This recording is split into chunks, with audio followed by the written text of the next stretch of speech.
what is this security? Whose security? In all the cases we know, people who have been asked to act as informants for MI5, it's been very clear they've been asked to collect information on political activities. So what's going on? Well, as Sagir mentioned before, we can see many analogies to the past, especially the way that the entire Irish community in this country was turned into a suspect community, the name of the book by Paddy Hilliard. And that means everyone was suspected of doing or thinking or knowing something that the security agencies wanted to know.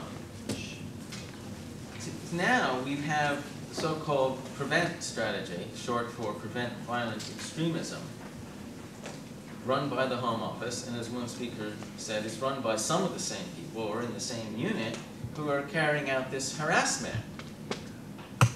So is there a contradiction? It would be very comforting for us to believe that there is some basic contradiction or inconsistency, that the harassment of the young man contradicts the attempt to prevent violent extremism and thereby protect our security. But I would question this comforting assumption, because if you look closely at the official government policy documents under the heading Prevent Violent Extremism, also known as Contest 2, you can see that they treat Muslim communities and other communities as suspect communities. When they talk about the threat of extremist ideology, they define that very broadly.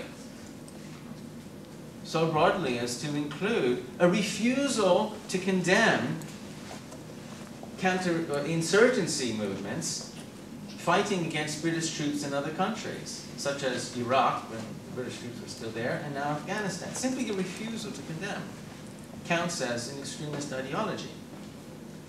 And this can mean anyone who opposes British foreign policy, which really should be called plunder and terrorism around the world, can be classified as an extremist or someone who has extremist ideas. So from that diagnosis of the problem, it logically follows.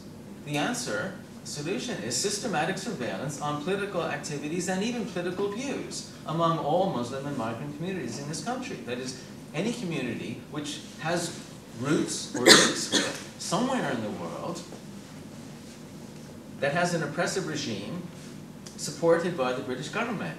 And that's a lot of countries in the world. The judges will not put pressure on MI5 to disclose any information at all. So when they're that secretive, we're forced back on speculation, on guesswork. When their evidence is so secret that even the person accused is not permitted to know that evidence, something has gone very wrong with our state institutions and our legal system.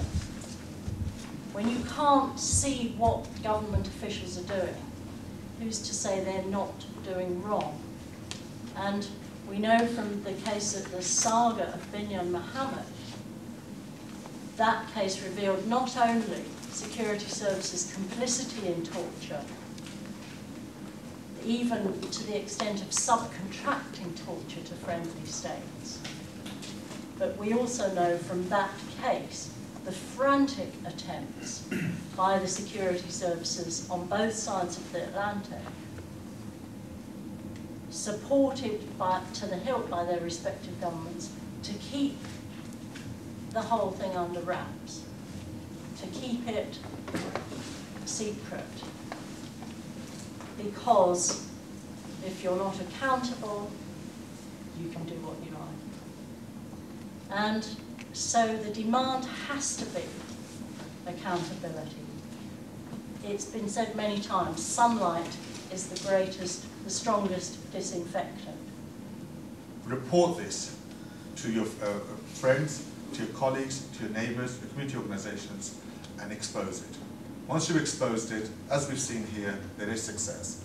And as far as these individuals are concerned, yes, treat them with some sympathy, because I think they individually are quite desperate to come back to their superiors with some results. But these results, this is just a waste of public money, and individuals being given the power to actually abuse people. So well done for exposing this, and I'll encourage others to do the same.